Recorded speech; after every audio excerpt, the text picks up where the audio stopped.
Hello everybody, I'm Asa Waldstein, and there were some really interesting warning letters that just came out from the FDA. So the FDA in the month of May cited 4 companies for selling CBD products to animals. So this is really interesting. To put it in context, in all of last year, in all of 2021, there was only 7 CBD related warning letters. So far in May of 2022, we've already had 4 related to animals. And in all of 2022, we've had 20 CBD related warning letters already. So this is a true enforcement trend to watch. So although these are CBD related warning letters, there's a huge learning opportunity for the broader dietary supplement industry as well. So the really interesting point, I got so excited when I saw this, was a company was cited for engaging in product reviews on their website. So usually product reviews that come in through a third-party platform such as Trustpilot, the FDA and FTC have been relatively hands-off, right? But when a company engages with these product reviews, they then become user-generated third-party content into marketing claims. So in this warning letter, a customer wrote, "I wanted to ask if these pellets would help my goat. He has a bad leg and he holds it up a lot. The vet says that he has arthritis. Do you have anything that would help ease the pain?" And normally this would be a third-party product review or comment. That again, the FDA has been relatively hands-off with these type of things, but the company substantiates it or elevates the risk by paying attention to it and commenting. So here's what they said. "Yes, I think the pellets would be beneficial for your goat." Just by saying that in the product review section of their website, they've taken a potential third-party generated product review and engaged with it, thus elevating the risk and turning it from a hands-off product review into a marketing claim. This is really interesting. So if the company had not engaged with this product review, I don't think it would have been mentioned in the warning letter. So this is a really great lesson for social media managers, content writers, anyone who's handling your website, to fight the urge to engage when customers are writing any type of high-risk review or a statement on your website.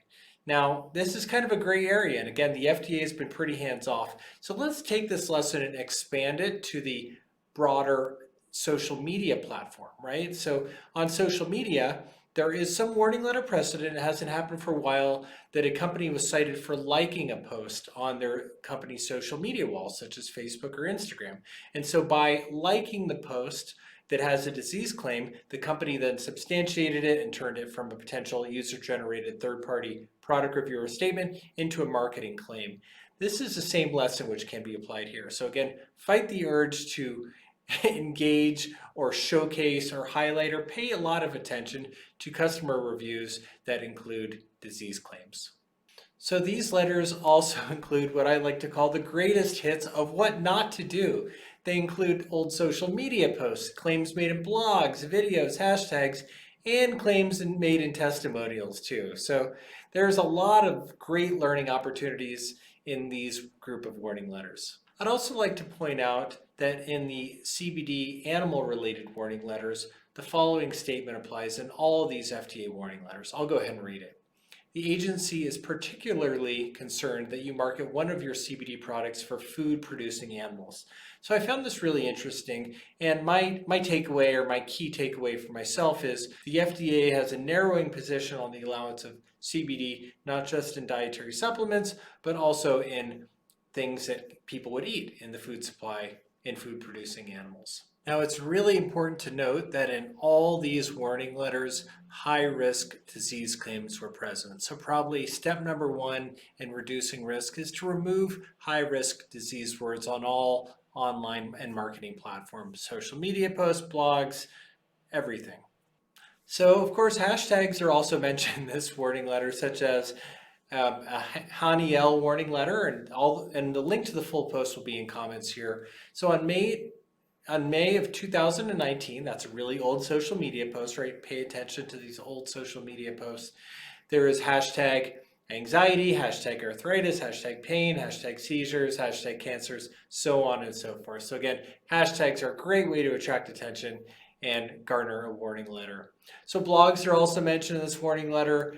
Remember that old blog posts are now commonly mentioned in warning letters. So again, there's a blog from November of 2019 titled "Is CBD Safe for Dogs with Anxiety?" And in there, the citation that was referenced is, one of the most popular uses of CBD is to treat anxiety. So again, blogs on a commercial website are considered marketing in the eyes of the FDA. One last point here is about videos. So on this Plantacia warning letter, the FDA cites a claim made on a YouTube training video, and the claim that they cite is, it's also amazing for the anti-inflammatory effects that CBD has. Now, anti-inflammatory related to CBD, yes, that's considered a claim, but I don't consider that a high-risk claim. So the key takeaway here is that a bunch of cumulative smaller or mid-risk claims and a couple high-risk claims that may have bubbled up, for example, on an old social media post or a blog, something like that, the authorities then piece them all together for one big picture of noncompliance. So again, the key takeaway in this point here is that a bunch of mid-risk claims, anti-inflammatory, pain, that type of thing can be added up. And then if there's a high-risk claim, such as maybe an inadvertent cancer claim on social media posts from years ago, the FDA is considering this, taking all this into account when citing this in a warning letter. Once again, I'm Asa Waldstein. Thank you so much for being here. Have a great day.